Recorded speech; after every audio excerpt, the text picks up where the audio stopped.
Hi everyone, welcome to 2019. On this video I would like to talk about assets and liabilities. And what brought me to this subject is that I've noticed that the political parties are pushing their agenda on Facebook quite heavily. And a lot of them are talking about, some of them are talking about free homes and free housing for people. And I don't have a problem with giving someone a home. But we need to make sure that they can afford the home. And why do I say that? When you consider, well, if they said they were giving them a home. Now, firstly, they're only saying that because they want your vote.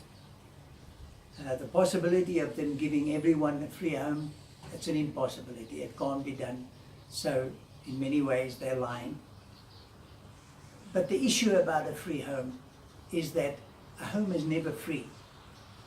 So you might get the building, the house, free on a piece of land, but some of the costs involved would be, you wouldn't have the bond to pay because you got the home, but you would have to pay the rates and taxes.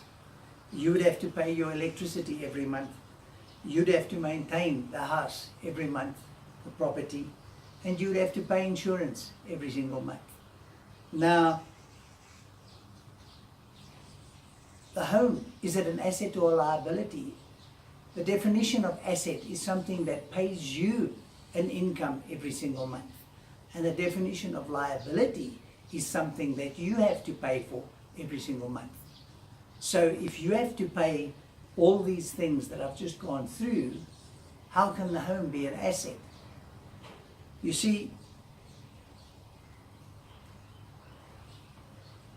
I've been into areas where RDP housing has been given to people in South Africa, and some of the homes are now owned by foreigners from other countries, Zimbabweans, Malawians and Zambians. And when you ask the people how they got the home, they tell you that the South Africans sold them their home. Now you and I can agree that everyone wants their own home. I don't think we will disagree on that. So why would a person that was given a home sell the home? And there's only one reason for that. And that's because they've been placed in a situation that they cannot afford.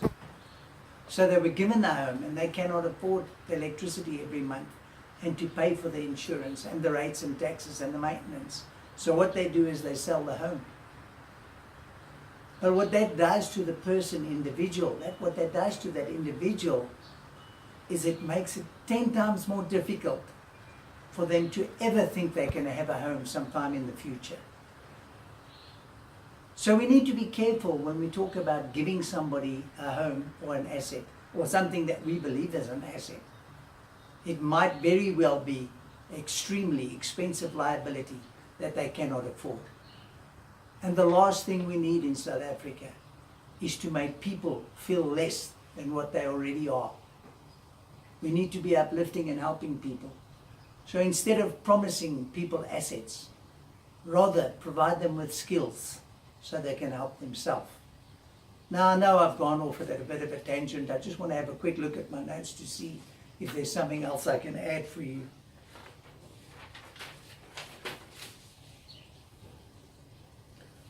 So people will often argue, well, you know, investors and bankers, they talk about the home as an asset.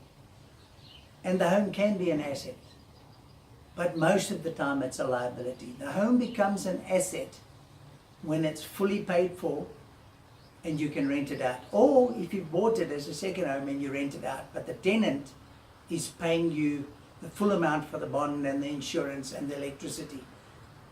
And even if you're not making a cent profit, it's still an asset because you're the owner of the home and they're paying for it. That's an asset. As long as it's taking money out of your pocket, it's not an asset. So people will say, well, you know, if I rent, then I'm paying somebody else's bond off. And that's true. And that is why it's important to buy a home at the right time.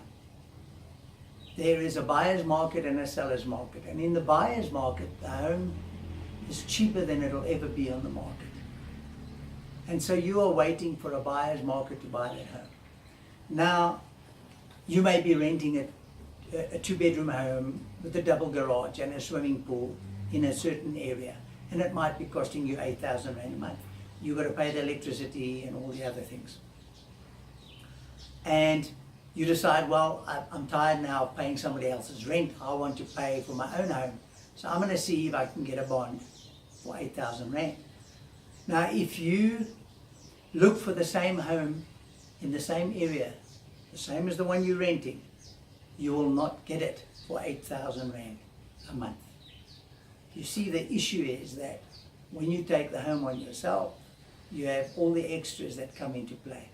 So that same home on a bond might cost you 10,000 rand a month. So what you need to do, if you decide it's a buyer's market and it's time for you to buy, is to look in another area and downscale slightly. So you find a two-bedroom home with double garage, but they got no swimming pool. It doesn't matter. A swimming pool is a pain in the butt anyway. And later, once you've paid up most of your bond, you can put a swimming pool in if you wanted to. So if you find the two-bedroom home with a double garage and a nice garden, no swimming pool, and you go and get a bond for that, your bond now will work out your repayments to around 8,000, which is what you're used to paying, which is what you feel comfortable with. You don't want to overextend yourself. And so it's better to look around and sometimes downscale to get what you want in life. And so now you start paying your bond off, and you have all these other expenses, as I explained. The bond, the maintenance, the insurance, the electricity, the rates and taxes. And you start paying for your own house. It's still a liability. But the thing is, at the end of the day, you could get your money back, most of your money. A lot of people think that when they die and the bond's paid, it's now an asset. It's still a liability. You've still got rates and taxes, electricity, maintenance and insurance. And even if your kids get that, it's still an expense. If your kids decided to sell it and take the money and share it, that's when it became an asset. Because now they got money and they probably got a bit more than what you paid for it. If you paid it off earlier, if you pay a home off over the full 20 or 30 years, the price is normally double because of the interest. And so these are things you need to keep in mind. That a home is normally a liability. If your home had a flat on the property, and you and your wife decided to move into the flat and rent the home out, and the tenant that was coming in was now paying the whole bond for you, and you were earning a bit of extra money, that is now an asset. So it's important that you understand, if we're going to give something to somebody, we need to make sure that we're not putting them into a worse situation than they're in. You don't want to be giving a person a big 4x4 Ford Bucky if he can't afford to put petrol into the thing. It doesn't make sense, which means he'll sell it and he won't get the true value of the item.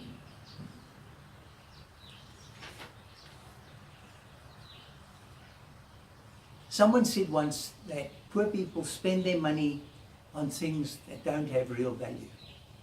The middle class spend their money on expensive liabilities like homes and cars. And the rich people spend their money on assets that give them a good return as soon as possible. And I believe that's true. And the amazing or the great thing about it is that we can all learn to buy assets, which is where we need to be. Chat soon. Bye.